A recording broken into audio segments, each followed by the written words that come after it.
Everybody, welcome back to our series on the 10 Commandments of Digital Missions. I'm very excited to be diving into some of the content with you guys today. Today we're going to be looking at commandment number 1 in our series of 10, and the first commandment simply reads, "Thou shalt not upload thy church service to YouTube." Several months ago, I had the opportunity to go to Australia to do a teaching seminar on digital evangelism, specifically, again, YouTube, and sharing my experience with that. And the very first sentence that I shared after I prayed to open up my session was the worst thing that a church could do as far as digital missions is concerned is to upload their church service, to live stream their church service to YouTube specifically. And I said this with, I actually really do believe this, but it does definitely need some qualifications. As a general background, when thinking about digital missions, one of the very first things that most churches begin to do, they're wanting to step into this realm, this space, and they start to live stream their church service on YouTube. I want to be clear. This, I don't believe, is a bad thing. It certainly is better than doing nothing. So it's a step in the right direction. If a church has gone to no digital presence, no digital missions at all, live streaming their service is, obviously a very low-hanging fruit. It's something that's very easy to do. It's relatively inexpensive. Anyone theoretically with a phone and a cell phone connection can live stream their church service. So this is definitely better than doing nothing, but this is far from the ideal. And so this series of videos is more about what is some of the best practices that we can have when it comes to social media and when it comes to digital missions in particular. So in an ideal world, in a perfect world, every social media platform is treated really with the respect that it needs.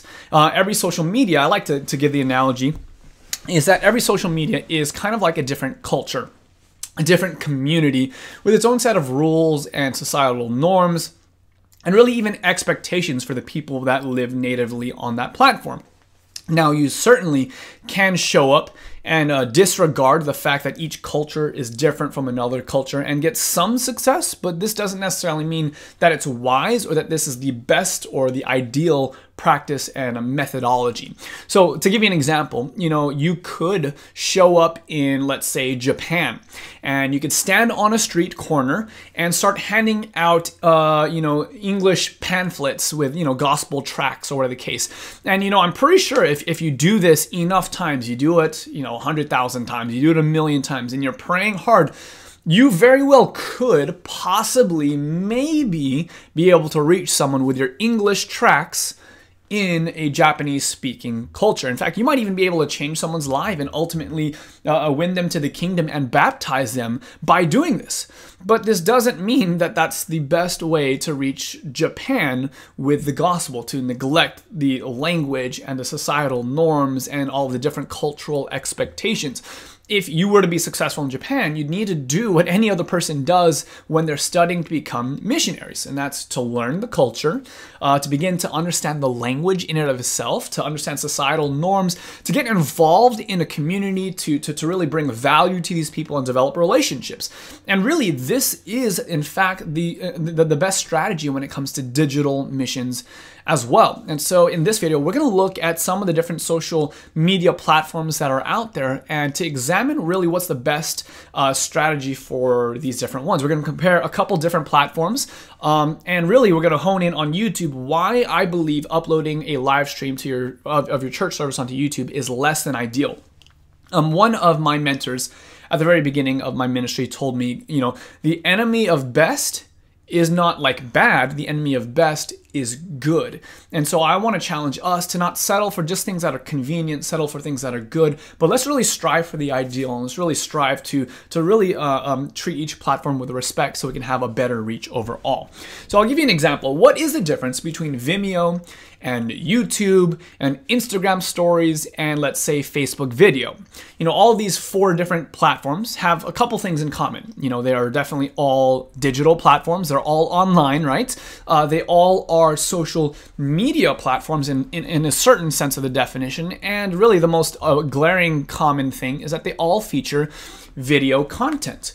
But the reality is that every single one of these platforms is so different one from another. It's as different as in my opinion, as different as Japan is from, let's say, Cuba, as is from Germany all the way to, Little Rock, Arkansas. Every one of these has a different culture, a different approach, a different language. And by understanding these things well, you can realize, how do I move forward and how do I engage people on this platform? So let's start off with Vimeo, for example, because usually a lot of churches are debating between YouTube and Vimeo. What really is Vimeo's deal? Vimeo is usually a platform for film aficionados, the kinds of people who really geek out over all the nitty-gritty details of what type of cameras are you using, what kind of codecs are you shooting, or what are you using, what is the encoding, what is the different qualities of the video that make it really beautiful art. The basic difference, and to make it simpler, is that if you were to upload the same video on the same video on Vimeo and YouTube, ultimately the Vimeo one will have a higher encoding and higher video quality. It'll look better, it'll sound better, it'll be a better picture. And this is why a lot of people who film documentaries or short films, they prefer Vimeo because their work really is represented best. They're typically held in higher esteem by people who need a greater amount of control over the user experience. To give you an example, you can password protect videos. You can have your portfolios as like gated content, so you don't have like every video available to every person. It's really nice because the viewer experience is not as noisy. You have greater control over what are like the suggested videos, and things are much less cluttered on Vimeo. You can gate your content so that only people who have paid for this course can actually view it. But obviously some glaring negatives about Vimeo is that it costs a lot more money. And I've heard from a pastor who used Vimeo in the past that once they delete their account and stop paying, they actually lose their entire library of previous content.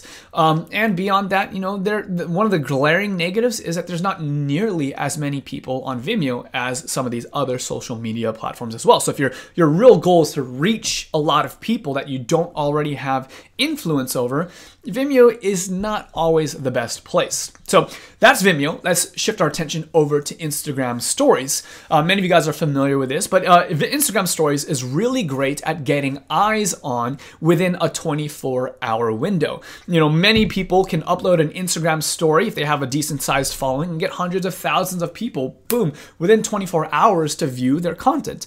Now, it really is a great place to interact with and to engage with a younger audience. Specifically, the millennial and the Gen Z generations are represented in very high numbers on Instagram more than other social media platforms, especially Gen Z. Gen Z is big on Instagram. They actually don't even have Facebook anymore, and so that's one of the glaring weaknesses of Facebook, as we'll get into in a little bit. It is a great place because Instagram is a great place because you can utilize hashtags to actually grow your audience and find new viewers. You can also run ads, and so you can pay to find new viewers. You can pay to get traffic as well. But some of the negatives are really that it's super low quality video, so if that matters to you. The content largely is vertically filmed rather than horizontally filmed.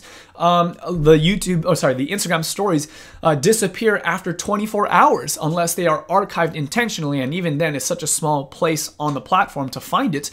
And your videos can only show up in increments of about 15 seconds on Instagram stories. And so the viewing experience is interrupted, and it's not really an ideal place for content that is a couple minutes long, or let's say like an hour long, or something along those lines. How about Facebook video? Facebook video is an amazing platform. It's very accessible, really, for anyone over the age of 21. Generation Z has pretty much entirely abandoned or never even joined Facebook. It's a place that they, in their perspectives, like that's where the old people go. That's where my parents go. And they've kind of realized that if I want to have kind of my private life, Facebook is not the place for me. And so a lot of Facebook videos are really only seen by people above a certain threshold as far as it comes to age. But Facebook video does have a much more intimate audience. Usually your network is your family and your friends of your family. It's a great platform. Really, Facebook excels at live video because every time you go live or your church goes live or something like that, all of your followers, all of your friends, they get a notification. It's very simple, one touch of a button. They can share it with their networks. It has a really great interactive component. People can give like thumbs up, hearts, different emojis, and they can comment on the content as part of the live stream. And so it's a really great, and it's again a very low barrier to entry. Just through an iPhone, you can begin doing Facebook Lives, and it's a great strategy for live video.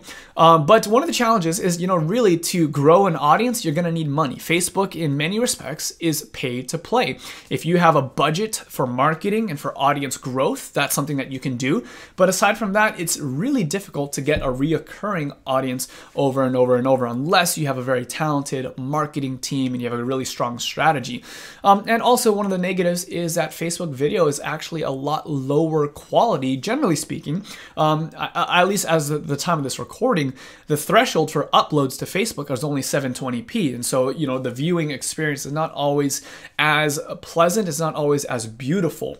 So it's not a place that you would promote kind of your best content necessarily. Live video, it's better, but not so much the other stuff. Let's go over now to YouTube. YouTube has kind of a middle of the road quality. It's not going to be as great as Vimeo, as I mentioned before, but it is certainly significantly better than Facebook or Instagram video. You can still upload 1080p, you can upload in 4K, and so you can get higher quality, even though it's not gonna be as nice as video. YouTube also has the ability to build subtitles into its platform, and some of the other ones have it as well. But one of the really great things about YouTube is, since it's part of Google's ecosystem, once you have uploaded your subtitles in English, you can actually have those subtitles translated into multiple different languages, and so your videos can actually expand beyond just the English-speaking world.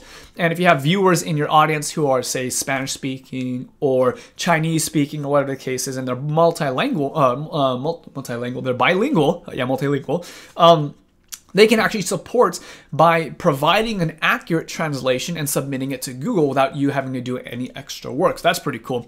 YouTube has probably one of the strongest social platform components than any other social media out there. In fact, YouTube is strongly represented in the Gen Z department and the millennial department. In fact, 95% of Gen Zs say that they can that they use YouTube. So 95% use YouTube, and 50% of them say that they can't even live without YouTube. And so one thing that's really great about YouTube is there's a much greater longevity effect. We're going to see this being a very strong platform for years to come. And as we look over the last couple of years of YouTube, we've only been seeing an increase in trends as far as audience participation, average viewing duration, number of viewers, and so such and so on.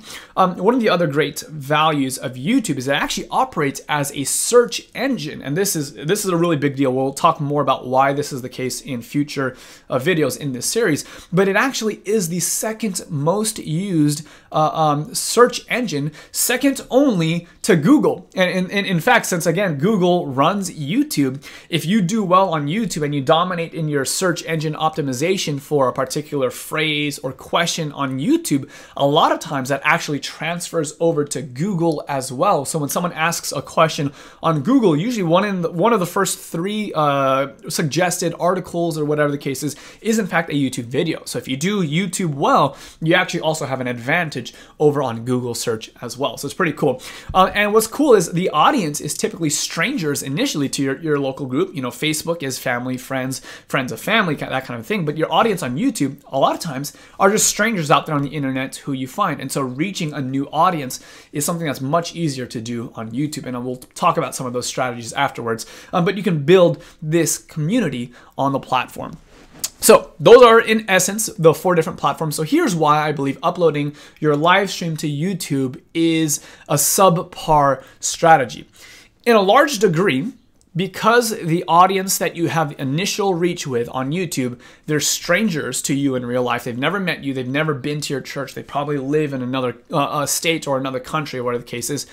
The truth is they have no one cares about your church live stream on YouTube. And really, why should they? Why should they care that your church is going live? If they've never been there, they don't know a single person who attends there, they don't know the pastor. Like, unless your church has a pastor, you know, like Stephen Furtick or Joyce Meyer, Rob Bell, Rick Warren, Andy Stanley, or some of these like big time preachers, chances are that the average person has literally never heard of your pastor before and won't be drawn in by seeing a stranger up on stage. And so live streaming on YouTube works really well for people who already have an audience before and they like their content already. But live streaming really is a poor strategy for growing an audience. So unless if you have no audience already, then live streaming on YouTube is more of a detriment than it is to an advantage. If you already have a thriving community, I've been doing YouTube for a couple of years now. I'm able to do live streams and have, upwards of a couple hundred people show up over the course of an hour or 2 hours or 3 hours. And there's comments coming in, there's questions, and it's a very engaging experience. But again, if you have no audience, who's going to show up to the live stream? So why would you live stream it to even begin with? So if you are intent on live streaming and you really want to do live streaming because you have like shut-ins, you have older people who might not be able to make it to your church or something along those lines, I would still suggest that you live stream, but instead of doing it on YouTube, thinking about the different kinds of platforms that we just talked about, the different strengths and weaknesses, which platform makes the most sense to do your live streaming on? The answer really is Facebook, in my opinion, because again, it's friends, family members, and friends of your family members. So they're much more likely to share a video, to view a video if they see your face up on the stage participating in the service. Maybe you're doing part of the music, or maybe you're doing the announcements or something along those lines. So if you're going to live stream a service, far better do it on Facebook than to do it on YouTube. You could host a live stream on your church's website or something along those lines, but don't try and build a YouTube channel around a weekly live stream. It has a very, very low likelihood of success. So with that said, saying that YouTube and live streaming don't really mix, at least certainly not at the beginning, what should you do instead on YouTube? And this is really the big question for this video. This is really what I want to address over the next 9 videos in this series. If we're going to treat YouTube as its own separate platform and to try to optimize the type of content that we create for it, we got to realize that YouTube videos are treated best when we take a few things into account. Number one, we take into account that YouTube is a search engine. It's a place where people go with questions and they're really wrestling with certain parts of their life. They type in things like, where is God when there's suffering, or how can I be forgiven? And so a lot of these videos reflect the fact that it's a search engine. Number 2 is that videos on YouTube do best when it's structured around relevant current events. If there's a tragedy that has happened over in this part of the world or something exciting that's happened over here, making a video about a current event tends to do better. Number 3, it has to speak to some innate human need. There's a lot of times the best videos that perform on YouTube have some type of emotional component to it as well, something that speaks to my innate desires as a human being. Number 4, they tend to be best when they are personality driven. And so you have one general host or one speaker for your channel that tends to do a lot better. And the last little bit is that they're bite-sized pieces of content. YouTube is a platform where videos in the 5 to 10 minute range tend to do the best.